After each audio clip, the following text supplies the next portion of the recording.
Good morning! Mag-isa po tayo, bawang at sibuyas. Kailangan po mas marami ang bawang.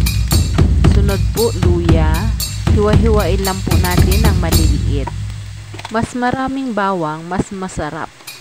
Kung may pork po kayo, isunod na ninyo ang pork. Tapos po, ang ating bagoong alamang.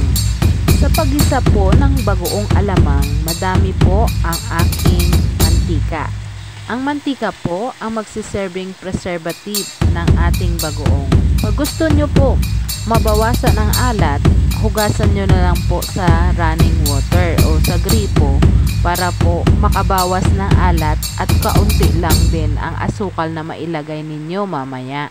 Naglagay po pala ako ng pamintang pino. Ang bagoong alamang po, nabili ko lang po sa palengke. Nasa kalahating kilo lang po yan. After 15 minutes nagisa, ilagay na po natin ang brown sugar. Mga about 2 cups ng brown sugar. Magdagdag na lang po kayo kung gusto nyo mas matamis. Naglagay na rin po ako ng suka. Mga about 1/4 cup. Ang siling pangsigang, niwa-hiwa ko lang po ng paslan. Huwag muna natin haluin ng saglit para po makasingaw ang suka. Hayaan na muna natin kumulo at saka natin haluin. Pag may available kayo na mas brown pa na sugar, mas masarap po yun. Pwede nyo na po tikman kung okay na po sa inyo ang lasa.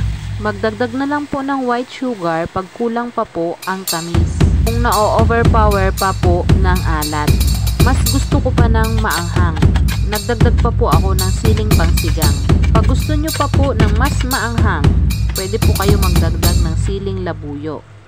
Siling pangsigang ang aking nilagay para katamtaman lang po ang anghang. I-adjust nyo na lang po ang apoy sa kalan pag naging ganito na para hindi po masunog.